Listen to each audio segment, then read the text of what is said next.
ವೈದ್ಯರು, ಪ್ರಯೋಗಾಲಯ, ಫಾರ್ಮಸಿಯಂತಹ ಎಲ್ಲ ಸೌಲಭ್ಯಗಳನ್ನು ಒಳಗೊಂಡ ಮಿನಿ ಬಸ್ ಮಾದರಿಯ ವಾಹನದಲ್ಲಿ ಸಂಚಾರಿ ಚಿಕಿತ್ಸಾಲಯ ಕಾರವಾರದ ಎಂಜಿ ರಸ್ತೆಯಲ್ಲಿ ಲಭ್ಯವಾಗಿದ್ದು, ಮಹಿಳೆಯರು, ಪುರುಷರು ಸಾಲಾಗಿ ನಿಂತು ಈ ಬಸ್ ಏರಿ ತಪಾಸಣೆ ಔಷಧ ಪಡೆದರು. ಕರ್ನಾಟಕ ರಾಜ್ಯದ ಕಟ್ಟಡ ಮತ್ತು ಇತರೆ ನಿರ್ಮಾಣ ಕಾರ್ಮಿಕರ ಕಲ್ಯಾಣ ಮಂಡಳಿಯು ನೋಂದಾಯಿತ ಕಟ್ಟಡ ಕಾರ್ಮಿಕರಿಗೆ ಮತ್ತು ಅವರ ಅವಲಂಬಿತರಿಗೆ ಉಚಿತ ಆರೋಗ್ಯ ಸೇವೆ ಒದಗಿಸಲು ಸಂಚಾರಿ ಆರೋಗ್ಯ ಘಟಕಗಳನ್ನು ಪ್ರಾರಂಭಿಸಿದ್ದು, ಉತ್ತರ ಕನ್ನಡ ಜಿಲ್ಲೆಯಲ್ಲಿ ಇಂತಹ 4 ಸಂಚಾರಿ ಆರೋಗ್ಯ ಘಟಕಗಳು ಈಗಾಗಲೇ ಲಭ್ಯವಾಗಿದ್ದು, ಬುಧವಾರ ಕಾರವಾರದಲ್ಲಿ ಈ ಸಂಚಾರಿ ಆರೋಗ್ಯ ಘಟಕ ಸಂಚರಿಸುತ್ತಲೇ ಚಿಕಿತ್ಸೆ ನೀಡುವ ಮೂಲಕ ಗಮನ ಸೆಳೆದಿದೆ. ನೋಂದಾಯಿತ ಕಟ್ಟಡ ಮತ್ತು ಇತರೆ ನಿರ್ಮಾಣ ಕಾರ್ಮಿಕರಿಗೆ ಮತ್ತು ಅವರ ಕುಟುಂಬಕ್ಕೆ ಉಚಿತ ಆರೋಗ್ಯ ಸೇವೆಯನ್ನ ಒದಗಿಸುವ ಉದ್ದೇಶದಿಂದ ಈ ಸಂಚಾರಿ ಆರೋಗ್ಯ ಘಟಕಗಳನ್ನು ಪ್ರಾರಂಭಿಸಲಾಗಿದ್ದು, ಈ ಘಟಕಗಳ ಮೂಲಕ ಕಾರ್ಮಿಕರಿಗೆ ಸ್ಥಳದಲ್ಲೇ ವೈದ್ಯಕೀಯ ಪರಿಶೀಲನೆ, ತುರ್ತು ಚಿಕಿತ್ಸೆ, ಇಸಿಜಿ, ಬಿಪಿ ಪರೀಕ್ಷೆ, ರಕ್ತ ಪರೀಕ್ಷೆ ಸೇರಿದಂತೆ ವಿವಿಧ ಆರೋಗ್ಯ ಸೇವೆಗಳು ದೊರೆಯುತ್ತವೆ. ಈ ಕುರಿತು ಕರಾವಳಿ ಮುಂಜಾವು ಡಿಜಿಟಲ್ ಜೊತೆ ಮಾತನಾಡಿದ ಕಾರವಾರದ ಸಂಚಾರಿ ಆರೋಗ್ಯ ಘಟಕದ ಡಾಕ್ಟರ್ ಶ್ವೇತಾ, ನೋಂದಾಯಿತ ಕಟ್ಟಡ ಮತ್ತು ಇತರೆ ನಿರ್ಮಾಣ ಕಾಮಗಾರಿಗೆ ಮತ್ತು 15 ವರ್ಷ ಮೇಲ್ಪಟ್ಟ ಹಾಗೂ 60 ವರ್ಷದೊಳಗಿನ ಅವರ ಕುಟುಂಬಕ್ಕೆ ಉಚಿತ ಆರೋಗ್ಯ ಸೇವೆಯನ್ನ ಒದಗಿಸಲಾಗುತ್ತಿದೆ. HIV, ಹೆಪಟೈಟಿಸ್, ಸಿಫಿಲಿಸಿಸ್ ನಂತರ ಸಂವಹನ ರೋಗಗಳ ಪರೀಕ್ಷೆ ಜೊತೆಗೆ ಸಂವಹನ ಮಾಡಲಾಗದ ರೋಗಗಳಾದ ಬಿಪಿ, ಶುಗರ್, ಥೈರಾಯ್ಡ್ ಪರೀಕ್ಷೆ, ಲಿವರ್ ಪರೀಕ್ಷೆಗಳನ್ನೆಲ್ಲ ನಡೆಸಲಾಗುತ್ತದೆ. ಈ ಸಂಚಾರಿ ಆರೋಗ್ಯ ಘಟಕದಲ್ಲೇ ನೋಂದಣಿ, ತಪಾಸಣೆ, ಔಷಧ ವಿತರಣೆ ಮಾಡಲಾಗುತ್ತದೆ. ಲ್ಯಾಬ್ನಲ್ಲಿ ಪರೀಕ್ಷೆ ಅಗತ್ಯವಿರುವವರಿಗೆ ಕೂಡ ಈ ವಾಹನದಲ್ಲೇ ಇರುವ ಲ್ಯಾಬ್ನಲ್ಲಿ ಪರೀಕ್ಷೆ ಮಾಡಿ ಸ್ಥಳದಲ್ಲೇ ರಿಪೋರ್ಟ್ ನೀಡಲಾಗುತ್ತದೆ ಎಂದು ವಿವರಿಸಿದ್ದಾರೆ. ಮಾಡಲಿಕ್ಕೆ ನಿಂತು 3 ಮಂತ್ಸ್ ಆಯಿತು. ಇದು ಪರ್ಟಿಕ್ಯುಲರ್ಲಿ ಕಟ್ಟಡ ಕಾರ್ಮಿಕ ಮತ್ತು ನಿಯಮಿತ ಕಾರ್ಮಿಕ ಮಂಡಳಿ, ಅಂದರೆ ಕಾರ್ಮಿಕರಿಗೂ ಮತ್ತು ಅವರ ಅವಲಂಬಿತರಿಗೆ, nominees and members of particular ಫ್ಯಾಮಿಲಿಗೆ ಇದು ಅನ್ವಯಿಸುತ್ತೆ. 15 ವರ್ಷದ ಮೇಲ್ಪಟ್ಟು ಮತ್ತು 60 ವರ್ಷದ ಒಳಗಡೆ ಎಲ್ಲ ಸಂಬಂಧಿತ ಕಾರ್ಮಿಕರಿಗೆ ಇದು ಅನ್ವಯಿಸುವಂಥದ್ದು. ಇದರಲ್ಲಿ ಎಲ್ಲ ರೀತಿಯ basic test like communicable disease like HIV, hepatitis A, hepatitis B, syphilis ಎಲ್ಲ ಥರದ ಪರೀಕ್ಷೆ ನಡೀತವೆ. And non communicable diseases like sugar test ಆಗಿರ್ಬೋದು, BP, thyroid, liver function test, kidney function test ಇವೆಲ್ಲ ನಡೀತವೆ. ಫಸ್ಟ್ ಬಂದುಬಿಟ್ಟು ಸಿಸ್ಟಮ್ ಎಂಟ್ರಿ ಇರುತ್ತೆ ಸರ್, ಅಲ್ಲಿ ಡಾಕ್ಯುಮೆಂಟೇಷನ್ ಎಲ್ಲ ಎಂಟ್ರಿ ಇರ್ತದೆ. ನೆಕ್ಸ್ಟ್ ಬಂದುಬಿಟ್ಟು vital test, next doctor consultation, ಅದಾದಮೇಲೆ ಫಾರ್ಮಸಿಸ್ಟ್ ಇರ್ತಾರೆ. ಇಫ್ ಇನ್ ಕೇಸ್ ಪರ್ಟಿಕ್ಯುಲರ್ ಪೇಷಂಟ್ಗೆ ಲ್ಯಾಬ್ ರಿಲೇಟೆಡ್ ಅವಶ್ಯಕತೆ ಇದ್ದರೆ ಆ ಲ್ಯಾಬ್ ಫೆಸಿಲಿಟೀಸು ಇರ್ತದೆ. ಫೈನಲ್ ರಿಪೋರ್ಟ್ ಬಂದಮೇಲೆ ನಾವು ಮೆಡಿಕೇಷನ್ ಪ್ರೊವೈಡ್ ಮಾಡ್ತೀವಿ. ಎಲ್ಲ ರೀತಿಯ ಮೆಡಿಕೇಷನ್ ಇದೆ. ಇಫ್ ರೆಫರ್ ಇರೋ ಅವಶ್ಯಕತೆ ಇದ್ದರೆ we will refer near by taluk ಅಥವಾ ಡಿಸ್ಟ್ರಿಕ್ಟ್ ಹಾಸ್ಪಿಟಲ್. ರೋಗಿಗಳಿಗೆ ಹೆಚ್ಚಿನ ಚಿಕಿತ್ಸೆಯ ಅಗತ್ಯವಿದ್ರೆ ತಾಲೂಕಾಸ್ಪತ್ರೆಗೆ ಅಥವಾ ಜಿಲ್ಲಾಸ್ಪತ್ರೆಗೆ ಶಿಫಾರಸು ಮಾಡಲಾಗುತ್ತದೆ. ಸಂಚಾರಿ ಘಟಕ ಎಲ್ಲಿ ಭೇಟಿ ನೀಡಲಿದೆ ಎಂಬ ಬಗ್ಗೆ ಕಟ್ಟಡ ಕಾರ್ಮಿಕರಿಗೆ ಮಾಹಿತಿ ನೀಡಲಾಗುತ್ತದೆ. ಒಂದು ವೇಳೆ ರೋಗಿಗಳಿಗೆ ಬರಲು ಸಾಧ್ಯವಾಗದೇ ಇದ್ದಲ್ಲಿ ರೋಗಿಗಳ ಮನೆಗೆ ತೆರಳಿ ಚಿಕಿತ್ಸೆ ನೀಡಲಾಗುತ್ತದೆ. ಪ್ರತಿ ಗ್ರಾಮ ಪಂಚಾಯತ್ ವ್ಯಾಪ್ತಿಯಲ್ಲಿ ಈ ಸಂಚಾರಿ ಆರೋಗ್ಯ ಘಟಕ ಸಂಚರಿಸುತ್ತದೆ. ಕಾರವಾರದಲ್ಲಿ ಹೆಚ್ಚಿನ ಪ್ರಮಾಣದಲ್ಲಿ ಕಟ್ಟಡ ಕಾರ್ಮಿಕರಿರುವ ಕಾರಣಕ್ಕೆ ತಿಂಗಳಿಗೆ 2 ಬಾರಿ ಬರುತ್ತೇವೆ ಎಂದು ಡಾಕ್ಟರ್ ಶ್ವೇತಾ ತಿಳಿಸಿದ್ದಾರೆ.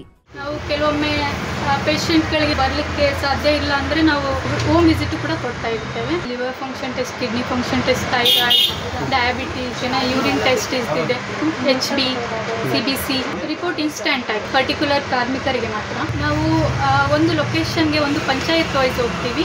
ಇಲ್ಲಿ ಜಾಸ್ತಿ ಕಾರ್ಮಿಕರು ಇರೋ ಕಾರಣದಿಂದಾಗಿ ನಾವು ತಿಂಗಳಿಗೊಮ್ಮೆ ಅಥವಾ ತಿಂಗಳಿಗೆ 2 ಟೈಮ್ಸ್ ಆದರೂ ಬರ್ತೇವೆ. ಪರ್ಟಿಕ್ಯುಲರ್ ಡೇಟ್ ಫಿಕ್ಸ್ ಮಾಡಿರ್ತೇವೆ. ಸೊ ಏನು ಫಿಕ್ಸ್ ಆಗಲಿಲ್ಲ ಡೇಟು. ಸಂಚಾರಿ ಆರೋಗ್ಯ ಘಟಕ mobile medical unit all over ಕರ್ನಾಟಕದಲ್ಲಿದೆ. ಪ್ರತಿ ಬೇಸ್ಡ್ ಆನ್ ಎಷ್ಟು ತಾಲೂಕಿದೆ ಅದ್ರ ಜೊತೆ ಎಷ್ಟು ಕಾರ್ಮಿಕರಿದ್ದಾರೆ ಅದ್ರ ಮೇಲೆ ಡಿಪೆಂಡು. ಈ ಉತ್ತರ ಕನ್ನಡ ಜಿಲ್ಲೆಯಲ್ಲಿ 4 ಬಸ್ ಇದೆ ಸರ್. ಹೊನ್ನಾವರಕ್ಕೊಂದು, ಕುಮಟಾ, ಕಾರವಾರ ಸೈಡ್ ಒಂದು, ಯಲ್ಲಾಪುರ, ಆ ರೀಜನ್ ಅಂತ. ಕುಮಟಾದಲ್ಲಿ ಜುಲೈ ಮಂತಲ್ಲಿ ಆಯಿತು. ಕಾರವಾರದಿಂದ ರೀಸೆಂಟ್ಲಿ ಬಂದಿದೆ. ಇದು ಸೆಕೆಂಡ್ ಟೈಮ್ ಬರುತ್ತೆ. ಇದು 9:30 to 4:30 ಪೇಷಂಟ್ ಬಂದರೆ ಇರ್ತೇವೆ. ಬೆಡ್ ರೀಡನ್ ಎಲ್ಲ ಇದ್ರೆ ನಾವು ಹೋಮ್ ವಿಸಿಟ್. ಕರಾವಳಿ ಮುಂಜಾವು ಡಿಜಿಟಲ್ ನ್ಯೂಸ್, ರಾಜೇಶ್ ವೈದ್ಯ, ಕಾರವಾರ. ವಿದ್ಯಾರ್ಥಿಗಳಿಗೆ ಗುಣಮಟ್ಟದ ಶಿಕ್ಷಣ, ಉತ್ತಮ ಸಂಸ್ಕಾರ, ಶಿಕ್ಷಣದ ಹೊರತಾಗಿಯೂ ಬಾಹ್ಯ ಜಗತ್ತಿನ ಪರಿಚಯವನ್ನ ಮಾಡಿಸಿದಾಗ ಅಂತಹ ವಿದ್ಯಾರ್ಥಿಗಳು ಪರಿಪೂರ್ಣರಾಗುತ್ತಾರೆ.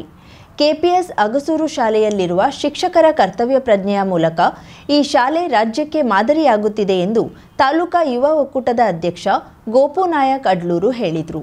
2025-26ನೇ ಸಾಲಿನ ಪ್ರತಿಭಾ ಕಾರಂಜಿ ಕಾರ್ಯಕ್ರಮದಲ್ಲಿ ಮುಖ್ಯ ಅತಿಥಿಗಳಾಗಿ ಪಾಲ್ಗೊಂಡು ಅವರು ಮಾತನಾಡಿದರು. ಬೇರೆ ಬೇರೆ ಶಾಲೆಯ ಶಿಕ್ಷಕರು ಕೂಡ ಒಳ್ಳೆಯ ರೀತಿಯಲ್ಲಿ ಮಕ್ಕಳಿಗೆ ಒಂದು ಪ್ರತಿಭೆಯನ್ನು ಗುರುತಿಸೋಕ್ಕೋಸ್ಕರ ಒಳ್ಳೆಯ ನೃತ್ಯ ಇರಬಹುದು, ಭಾಷಣ ಸ್ಪರ್ಧೆ ಇರಬಹುದು, ಕ್ರೀಡೆಯಲ್ಲಿರಬಹುದು, ಎಲ್ಲ ರೀತಿಯಲ್ಲೂ ಕೂಡ ಸಹಕರಿಸ್ತಾ ಇದ್ದಾರೆ. ಅದೇ ರೀತಿ ನಮ್ಮ ಶಾಲೆಯನ್ನ ಸ್ವಚ್ಛ ಸುಂದರ ಶಾಲೆ ಎನ್ನುವಂತೆ ನಾವು ಅಗಸೂರು KPS ಶಾಲೆಯನ್ನ ಪರಿಗಣನೆಗೆ ತೆಗೆದುಕೊಂಡು ಬರಬೇಕು, ಈ ಶಾಲೆಯ ಹೆಸರನ್ನ ಅಜರಾಮರವಾಗಿ ಇಡಬೇಕು ಅನ್ನುವಂತ ಉದ್ದೇಶವನ್ನು ಇಟ್ಕೊಂಡು ಇವತ್ತು ನಾವು ಶಾಲೆಯ ಅಭಿವೃದ್ಧಿ ಇರಬಹುದು, ಈ ಶಾಲೆಯ ಶೈಕ್ಷಣಿಕ ವಿಚಾರ ಇರಬಹುದು, ಎಲ್ಲ ರೀತಿಯಲ್ಲೂ ಕೂಡ ನಾವು ಈ ಶಾಲೆಯ ಮುನ್ನೋಟವನ್ನು ಬರೀಬೇಕು ಅಂತ ಹೇಳಿ ನಿರ್ಧರಿಸಿದ್ದೇವೆ. ನಮ್ಮ ಎಲ್ಲ SDMs ಇರಬಹುದು, ಪಾಲಕ ಪೋಷಕರು ಇರಬಹುದು, ಎಲ್ಲರೂ ಕೂಡ ಈ ಒಂದು ಶಾಲೆಯ ಹೆಸರನ್ನು ತರಬೇಕು. ಈ ಶಾಲೆಗೆ ಬರುವಂತ ಶಿಕ್ಷಕರು ತಮ್ಮ ಶಿಕ್ಷಣವನ್ನ ಮಕ್ಕಳಿಗೆ ದಾರಿ ಎರಿಬೇಕು ಅನ್ನುವ ಒಂದು ನಿಟ್ಟಿನಲ್ಲಿ ನಾವು ಈ ಶಾಲೆಯನ್ನ ಒಳ್ಳೆಯ ಶಾಲೆ ಅಂತ ಹೇಳಿ ಎಲ್ಲರೂ ಕೊಂಡಾಡಬೇಕು. ಈ ಶಾಲೆಗೆ ಬಂದಿರೋ ವಿದ್ಯಾರ್ಥಿಗಳು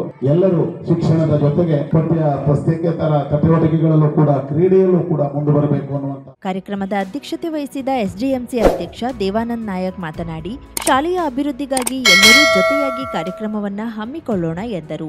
ಕರ್ನಾಟಕ ರಾಜ್ಯ ಸರ್ಕಾರಿ ನೌಕರರ ಸಂಘದ ತಾಲೂಕಾಧ್ಯಕ್ಷ ಮಂಜುನಾಥ್ ನಾಯಕ್ ವಿದ್ಯಾರ್ಥಿಗಳಲ್ಲಿ ಅಡಗಿರುವ ಸೂಕ್ತ ಪ್ರತಿಭೆಯನ್ನ ಈ ಸಮಾಜಕ್ಕೆ ಪರಿಚಯಿಸಲು ವೇದಿಕೆ ಕಲ್ಪಿಸಿಕೊಡುವುದೇ ಪ್ರತಿಭಾ ಕಾರಂಜಿ ಎಂದರು. ಅಗಸೂರು ಗ್ರಾಮ ಪಂಚಾಯತ್ ಅಧ್ಯಕ್ಷೆ ನಿರ್ಮಲಾ ನಾಯಕ್ ಕಾರ್ಯಕ್ರಮ ಉದ್ಘಾಟಿಸಿ ಮಾತನಾಡಿದರು.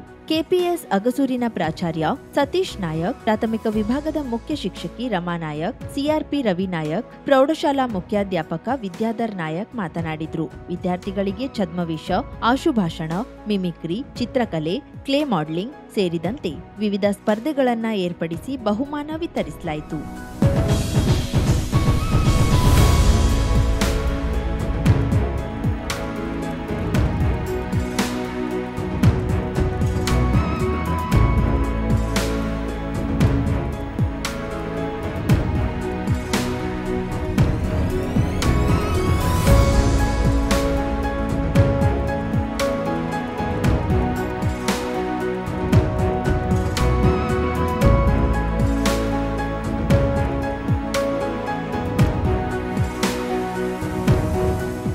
ಗೋಕರ್ಣದಲ್ಲಿ ವಾಯುವ್ಯ ಕರ್ನಾಟಕ ರಾಜ್ಯ ರಸ್ತೆ ಸಾರಿಗೆ ಸಂಸ್ಥೆಯ ಬಸ್ ನಿಲ್ದಾಣದ ಆವರಣದಲ್ಲಿ ಶುಲ್ಕ ಆಕರಿಸಿ ಪ್ರವಾಸಿ ವಾಹನಗಳ ನಿಲುಗಡೆಯ ಅವಕಾಶ ನೀಡಿರುವುದನ್ನು ಹಲವು ದಿನಗಳಿಂದ ಬಂದ್ ಮಾಡಲಾಗಿದೆ. ಈ ಹಿಂದೆ ಬಸ್ ನಿಲ್ದಾಣದ ಆವರಣದಲ್ಲಿ ಖಾಸಗಿಯವರಿಗೆ ಟೆಂಡರ್ ನೀಡಿ ವಾಹನ ನಿಲುಗಡೆಗೆ ಅವಕಾಶ ನೀಡಲಾಗಿತ್ತು. ಪ್ರವಾಸಿ ತಾಣದಲ್ಲಿ ವಾಹನ ನಿಲುಗಡೆಯ ಸಮಸ್ಯೆ ಇರುವುದರಿಂದ ಬಸ್ ನಿಲ್ದಾಣದ ಜಾಗ ಅನುಕೂಲವಾಗಿತ್ತು. ಆದರೆ ಅತಿ ಹೆಚ್ಚು ಜನರು ಇಲ್ಲಿ ಬರುವುದರಿಂದ ಎಲ್ಲೆಂದರಲ್ಲಿ ತ್ಯಾಜ್ಯ ಪದಾರ್ಥಗಳನ್ನು ಬಿಸಾಡುತ್ತಿದ್ರು. ಇದರಿಂದ ಸ್ವಚ್ಛತೆಯೇ ಸವಾಲಾಗಿತ್ತು. ಅಲ್ಲದೆ ಎಲ್ಲೆಡೆ ಹೊಲಸು ತುಂಬಿ ಗಬ್ಬು ನಾರುತ್ತಿತ್ತು. ಪ್ರಸ್ತುತ ಯಾವುದೇ ವಾಹನ ನಿಲುಗಡೆಗೊಳಿಸದೇ ಇರುವುದರಿಂದ ಈ ಹಿಂದಿನ ಒಂದಿಷ್ಟು ಕಸದ ರಾಶಿ ಉಳಿದಿದೆ. ಈ ತಿಂಗಳು ಹಾಗೂ ಡಿಸೆಂಬರ್ ತಿಂಗಳು ಪ್ರವಾಸಿ ಹಂಗಾಮವಾಗಿದ್ದು ಅಧಿಕ ಸಂಖ್ಯೆಯಲ್ಲಿ ಬರುವ ಪ್ರವಾಸಿಗರಿಗೆ ವಾಹನ ನಿಲುಗಡೆಗೆ ತೀವ್ರ ಸಮಸ್ಯೆಯಾಗಲಿದೆ. ಸರಿಯಾದ ಸ್ವಚ್ಛತೆ ನಿರ್ವಹಣೆಯೊಂದಿಗೆ ವಾಹನ ನಿಲುಗಡೆಗೆ ಪುನಃ ಅವಕಾಶ ನೀಡಬಹುದಿತ್ತು ಎಂಬ ಮಾತು ಕೇಳಿಬರುತ್ತಿದೆ. ಪ್ರತಿ ವರ್ಷ ಅಥವಾ 2 ವರ್ಷಕ್ಕೆ ಸಾರಿಗೆ ಸಂಸ್ಥೆಯವರು ಖಾಸಗಿಯವರಿಗೆ ಟೆಂಡರ್ ನೀಡುತ್ತಿದ್ರು. ಅದರಂತೆ ಈ ವರ್ಷವೂ ಅವಧಿ ಮುಗಿದ ನಂತರ ಪುನಃ ಟೆಂಡರ್ ಕರೆದಿದ್ದು ಯಾರೂ ಟೆಂಡರ್ ಪಡೆಯಲು ಮುಂದಾಗಲಿಲ್ಲ ಎನ್ನಲಾಗಿದೆ. ಅತಿ ಹೆಚ್ಚು ಹಣ ನೀಡಿ ಟೆಂಡರ್ ಪಡೆದರೂ ಇಲ್ಲಿ ಶುಲ್ಕ ಆಕರಿಸಿ ಬರುವ ಆದಾಯ ಕಡಿಮೆ ಎಂಬ ಮಾತು ಕೇಳಿಬರುತ್ತಿದೆ. ಇದರ ಜೊತೆಗೆ ವಿಶಾಲ ಜಾಗವಿದ್ದ ಸ್ಥಳದಲ್ಲಿ ವಸತಿ ಗೃಹ ನಿರ್ಮಿಸಲಾಗಿದ್ದು ಇದಕ್ಕಾಗಿ ಅರ್ಧ ಜಾಗ ಕಡಿಮೆಯಾಗಿದೆ. ಇದರಿಂದ ಹೆಚ್ಚಿನ ವಾಹನ ನಿಲುಗಡೆಗೊಳಿಸಲು ಸಾಧ್ಯವಾಗದ ಕಾರಣ ಈ ಬಗ್ಗೆ ಮಾಹಿತಿ ಇರುವವರು ಟೆಂಡರ್ ಪಡೆಯಲು ಹಿಂದೇಟು ಹಾಕುತ್ತಿದ್ದಾರೆ.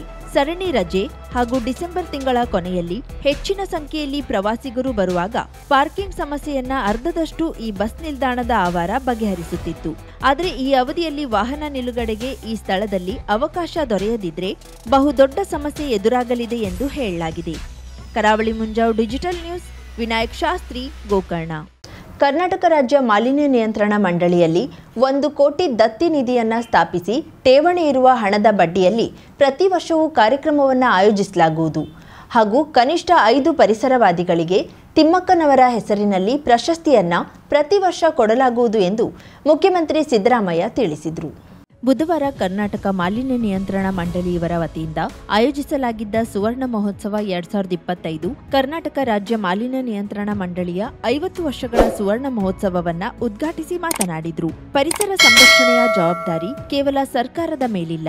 ಸಾರ್ವಜನಿಕರು ಪರಿಸರ ಸಂರಕ್ಷಣೆಯಲ್ಲಿ ಸಕ್ರಿಯರಾಗಿ ಪಾಲ್ಗೊಳ್ಳಬೇಕು. ಭೂಮಿಯ ಮೇಲಿನ ಜೀವ ಸಂಕುಲಕ್ಕೆ ಉತ್ತಮ ಪರಿಸರದಲ್ಲಿ ಬದುಕಲು ಅವಶ್ಯ. ಮಾಲಿನ್ಯರಹಿತ ಪರಿಸರವನ್ನ ನಿರ್ಮಿಸುವುದು ಅತ್ಯಂತ ಅವಶ್ಯವಾಗಿದೆ. ನಾವು ಉಸಿರಾಡುವ ಗಾಳಿ, ನೀರು ಹಾಗೂ ಪರಿಸರವನ್ನ ಸ್ವಚ್ಛವಾಗಿಟ್ಟುಕೊಳ್ಳುವುದು ಅಗತ್ಯ. ಕೇಂದ್ರದ ವರದಿಯ ಪ್ರಕಾರ ದೇಶದ ಹಲವು ನಗರಗಳು ಮಾಲಿನ್ಯದಿಂದ ಕೂಡಿವೆ.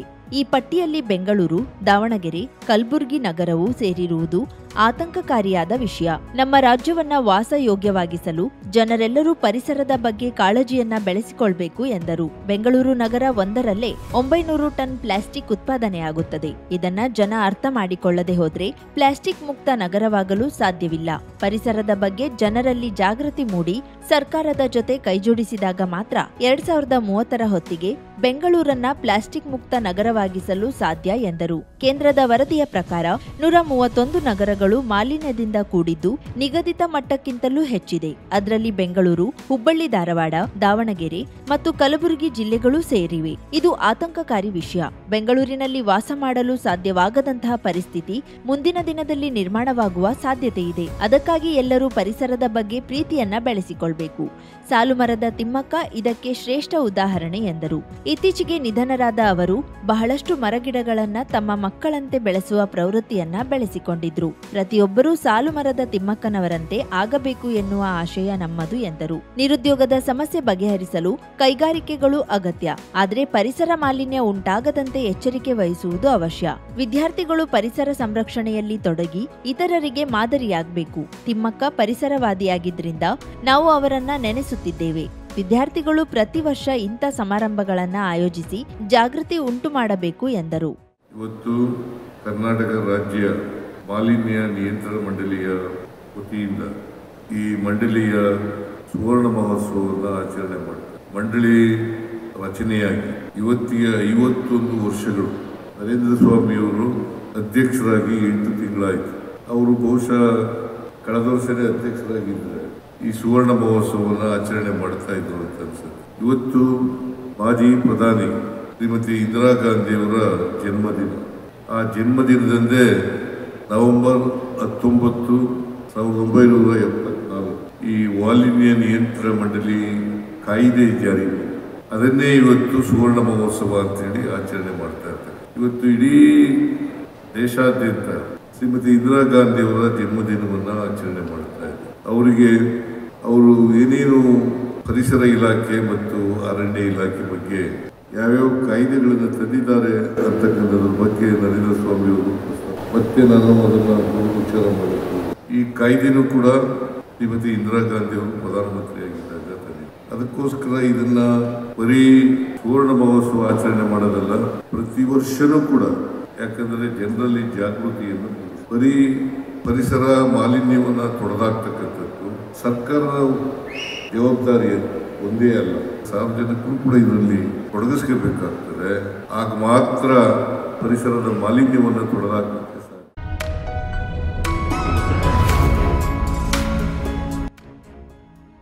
ಉತ್ತರ ಕನ್ನಡ ಜಿಲ್ಲೆಯ ಪುರಾಣ ಪ್ರಸಿದ್ಧ ಹಾಗೂ ನಾಗಾರಾಧನೆಯ ಪುಣ್ಯತಾಣ ಎಂದೇ ಪ್ರಸಿದ್ಧಿ ಹೊಂದಿರುವ ಹೊನ್ನವರ ತಾಲೂಕಿನ ಮುಗ್ವಾ ಶ್ರೀ ಕ್ಷೇತ್ರ ಸುಬ್ರಹ್ಮಣ್ಯ ದೇವಾಲಯದಲ್ಲಿ ಚಂಪಾ ಷಷ್ಠಿ ಉತ್ಸವ ಇದೇ ನವೆಂಬರ್ 26ರ ಬುಧವಾರದಂದು ನಡೆಯಲಿದೆ. ಹೊನ್ನವರ ತಾಲೂಕಿನ ಮುಗ್ವಾ ಶ್ರೀ ಕ್ಷೇತ್ರ ಸುಬ್ರಹ್ಮಣ್ಯ ದೇವಾಲಯದಲ್ಲಿ ನವೆಂಬರ್ 26ರ ಬುಧವಾರ ನಡೆಯುವ ಚಂಪಾ ಷಷ್ಠಿ ಉತ್ಸವ ಜಾತ್ರಾ ಮಹೋತ್ಸವದ ಪ್ರಯುಕ್ತ ದೇವಾಲಯದಲ್ಲಿ ಬೆಳಿಗ್ಗೆ 7 ಗಂಟೆಯಿಂದ ರಾತ್ರಿ 8:30ರವರೆಗೆ ಪೂಜೆಗೆ ಅವಕಾಶ ಕಲ್ಪಿಸಲಾಗಿದೆ.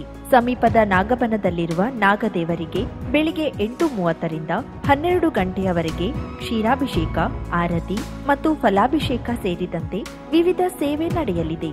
ಬೆಳಿಗ್ಗೆ 7 ಗಂಟೆಯಿಂದ ದೇವಾಲಯದಲ್ಲಿ ಹಣ್ಣು ಕಾಯಿ ಸೇವೆ, ಅರ್ಚನೆ, ಆರತಿ, ಸರ್ವ ಸೇವೆ, ಪಂಚಖಾದ್ಯ ಸೇವೆ, ಲಾಡು ಪ್ರಸಾದ ಸೇವೆ ಸೇರಿದಂತೆ ವಿವಿಧ ಸೇವೆ ನಡೆಯಲಿದೆ. ರಾತ್ರಿ 8:30ರ ನಂತರ ದೇವಾಲಯದಲ್ಲಿ ಯಾವುದೇ ಸೇವೆ ಇರುವುದಿಲ್ಲ. ಭಕ್ತಾದಿಗಳು ಹೆಚ್ಚಿನ ಸಂಖ್ಯೆಯಲ್ಲಿ ಆಗಮಿಸಿ ಶ್ರೀ ದೇವರ ಕೃಪೆಗೆ ಪಾತ್ರರಾಗಬೇಕಾಗಿ ವಿನಂತಿ. ಸರ್ವರಿಗೂ ಆದರದ ಸ್ವಾಗತ ಕೋರುವವರು ದೇವಸ್ಥಾನ ಆಡಳಿತ ಕಮಿಟಿಯ ಅಧ್ಯಕ್ಷರು, ಉಪಾಧ್ಯಕ್ಷರು, ಸರ್ವ ಸದಸ್ಯರು ಮುಗುವ ಸುಬ್ರಹ್ಮಣ್ಯ ದೇವಸ್ಥಾನ ಹೊನ್ನಾವರ, ಉತ್ತರ ಕನ್ನಡ. 50,000ಕ್ಕೂ ಅಧಿಕ ಸಬ್ಸ್ಕ್ರೈಬರ್ಸ್, 1.68 ಕೋಟಿಗೂ ಮೀರಿದ ವ್ಯೂಸ್. ಸುದ್ದಿಯೊಂದು 10 ಲಕ್ಷಕ್ಕೂ ಹೆಚ್ಚು ವ್ಯೂಸ್ ಕಂಡ ಹೆಗ್ಗಳಿಕೆ. ವಸ್ತುನಿಷ್ಠ ಮತ್ತು ಖಾತ್ರಿಯಾದ ವರದಿಗಾರಿಕೆ. ಉತ್ತರ ಕನ್ನಡದ ಅತಿ ಹೆಚ್ಚು ಸಬ್ಸ್ಕ್ರೈಬರ್ ಹೊಂದಿರುವ ಯೂಟ್ಯೂಬ್ ಚಾನೆಲ್. ಕರಾವಳಿ ಮುಂಜಾವು ಡಿಜಿಟಲ್ ವೀಕ್ಷಕರಿಗೆ ಧನ್ಯವಾದ. ಇನ್ಮುಂದೆ ಸುದ್ದಿಯಲ್ಲ ಮತ್ತಷ್ಟು ಸೊಗಸು. ನಿಮ್ಮಲ್ಲಿಯ ಸಭೆ ಸಮಾರಂಭ, ಅಂಗಡಿ, ವ್ಯಾಪಾರ ಮಳಿಗೆಯ ಸಹಕಾರಿ ಸಂಸ್ಥೆಯ ಶುಭಾರಂಭದ ಕಾರ್ಯಕ್ರಮಗಳ ವಿಸ್ತೃತ ವಿಡಿಯೋ ಸುದ್ದಿ. ಸಂಪರ್ಕಿಸಿ ನಮ್ಮ ಕರಾವಳಿ ಮುಂಜಾವು ಡಿಜಿಟಲ್ ಪ್ರತಿನಿಧಿಗಳನ್ನ.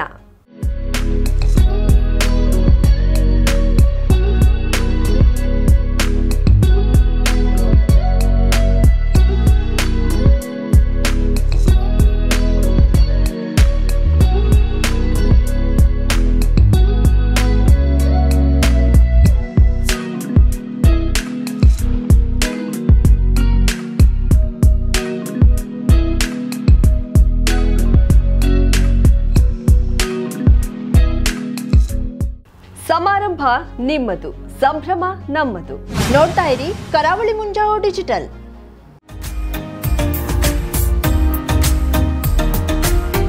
ಮಿಲನ್ ಎಂಟರ್ಪ್ರೈಸಸ್ ಬೃಹತ್ ಎಲೆಕ್ಟ್ರಾನಿಕ್ ಹಾಗೂ ಫರ್ನಿಚರ್ ಮಳಿಗೆ. ಉತ್ತರ ಕನ್ನಡ ಜಿಲ್ಲೆಯಲ್ಲೇ ಅತಿ ಹೆಚ್ಚು ಮಳಿಗೆಗಳನ್ನ ಹೊಂದಿರುವ, ಅತಿ ಹೆಚ್ಚು ಸಂತೃಪ್ತ ಗ್ರಾಹಕರನ್ನ ಹೊಂದಿರುವ ಮೂಲಕ ಹೆಗ್ಗಳಿಕೆಗೆ ಪಾತ್ರವಾಗಿರುವ ಏಕೈಕ ಸಂಸ್ಥೆ ಮಿಲನ್ ಎಂಟರ್ಪ್ರೈಸಸ್. ನಮ್ಮ ಮಳಿಗೆಗಳಲ್ಲಿ ಪ್ರಸಿದ್ಧ ಕಂಪನಿಗಳ electronic refrigerator, washing machine, LED TV, ಎಸಿಗಳು ಲಭ್ಯ. ಭಾರತದ ಕರಾವಳಿ ಹವಾಮಾನಕ್ಕೆ ಹೊಂದಿಕೊಳ್ಳುವ ನಂಬರ್ 1 ಬ್ರ್ಯಾಂಡ್ ಆದ ಗೋದ್ರೇಜ್ ಕಂಪನಿಯ ಕಪಾಟು, ಆಫೀಸ್ ಟೇಬಲ್, ಆಫೀಸ್ ಚೇರ್, ಬ್ಯಾಂಕ್ಗಳಿಗೆ ಹಾಗೂ ಚಿನ್ನದ ಅಂಗಡಿಗಳಿಗೆ ಬೇಕಾಗುವ ಸೇಫ್ ಲಾಕರ್ಗಳು ಅತಿ ಕಡಿಮೆ ಬೆಲೆಯಲ್ಲಿ ಲಭ್ಯವಿದೆ. Teak wood sofa set, wooden dining table ಹಾಗೂ ಗ್ರಾಹಕರಿಗೆ ಬೇಕಾಗುವ ಅಳತೆಯಲ್ಲಿ ನಿಮ್ಮ ಮನೆಗೆ ಹೊಂದಿಕೊಳ್ಳುವ ಹಾಗೆ ಫರ್ನಿಚರ್ ಗಳನ್ನ ಮಾಡಿಕೊಡಲಾಗುವುದು. ಕಸ್ಟಮೈಸ್ಡ್ ಕಿಚನ್, ವಾರ್ಡ್ರೋಬ್ ಗಳನ್ನ ಅತಿ ಹೆಚ್ಚು ವರ್ಷಗಳ ಕಾಲ ಬಾಳಿಕೆ ಬರುವ ಹಾಗೆ ವಾರಂಟಿಯೊಂದಿಗೆ ಮಾಡಿಕೊಡಲಾಗುವುದು. ನಮ್ಮಲ್ಲಿ ಡ್ಯೂರಾಫ್ಲೆಕ್ಸ್, ಗೋದ್ರೇಜ್ ಕಂಪನಿಯ memory foam mattress, orthopedic mattress, spring ಮ್ಯಾಟ್ರೆಸ್ಗಳು ಕಡಿಮೆ ಬೆಲೆಯಲ್ಲಿ ಲಭ್ಯ. ವಿವಿಧ ಕಂಪನಿಗಳ ನವೀನ ಮಾದರಿಯ ಮಿಕ್ಸರ್, ಗ್ರೈಂಡರ್, ಫ್ಯಾನ್, ಕುಕ್ಕರ್, ತವಾ, ಫ್ಲಾಸ್ಕ್, ಮೈಕ್ರೋ ಓವೆನ್ಗಳು ಲಭ್ಯವಿದೆ. 0% ಬಡ್ಡಿಯೊಂದಿಗೆ ಸ್ಥಳದಲ್ಲಿಯೇ ಬಜಾಜ್ ಫೈನಾನ್ಸ್ ನಿಂದ ಸಾಲ ಸೌಲಭ್ಯವಿದೆ. ಮಿಲನ್ ಎಂಟರ್ಪ್ರೈಸಸ್ ನಲ್ಲಿ ಖರೀದಿ ಮಾಡುವ ಗ್ರಾಹಕರಿಗೆ ಡಿಸ್ಕೌಂಟ್ ಮತ್ತು ಗಿಫ್ಟ್ ಜೊತೆಗೆ ಪ್ರತಿ 2,000 ರೂಪಾಯಿಗಳ ಖರೀದಿಗೆ ಒಂದು ಬಂಪರ್ ಲಕ್ಕಿ ಡ್ರಾ ಕೂಪನ್ ನೀಡಲಾಗುವುದು. ಈ ಲಕ್ಕಿ ಡ್ರಾ ನಲ್ಲಿ 7 ಲಕ್ಷದವರೆಗೆ ಬಹುಮಾನ ಗೆಲ್ಲುವ ಅವಕಾಶ ನಿಮ್ಮದಾಗಿರುತ್ತದೆ. ಲಕ್ಕಿ ಡ್ರಾದಲ್ಲಿ 1 ಕಾರ್, 2 ಬೈಕ್ ಮತ್ತು ರೆಫ್ರಿಜರೇಟರ್, ವಾಷಿಂಗ್ ಮಷೀನ್ ಸೇರಿದಂತೆ 30 ಲಕ್ಕಿ ಗ್ರಾಹಕರಿಗೆ ಬಹುಮಾನ ಗೆಲ್ಲುವ ಅವಕಾಶ. ಗ್ರಾಹಕರ ಸಂತೃಪ್ತಿಗೆ ನಮ್ಮ ಮೊದಲ ಆದ್ಯತೆ ಎನ್ನುವುದು ಮಿಲನ್ ಎಂಟರ್ಪ್ರೈಸಸ್ ನ ವಾಕ್ಯ. ಉತ್ತರ ಕನ್ನಡ ಜಿಲ್ಲೆಯ ನಮ್ಮ ಶೋರೂಮ್ಗಳಾದ old Mahalakshmi super market, Mulla stop ಹತ್ತಿರ, ಕಾಜುಬಾಗ್, ಕಾರವಾರ, ಅಗ್ರಿಕಲ್ಚರ್ ಆಫೀಸ್ ಎದುರುಗಡೆ, ಮಾಸ್ತಿಕಟ್ಟೆ ರೋಡ್, ಹೊನ್ನಾವರ, ಸೀಮಾ ಕಾಂಪ್ಲೆಕ್ಸ್ ಹತ್ತಿರ, Moni Basti main road, Bhatkal, Indian bank ಎದುರು, CP Bazar road, Sirsi, JS building, JN road, Dandeli, KS building, Motikeri road, Haliyal. ಇಲ್ಲಿಗೆ ತಪ್ಪದೇ ಭೇಟಿ ನೀಡಿ ಸಂತೃಪ್ತರಾಗಿ.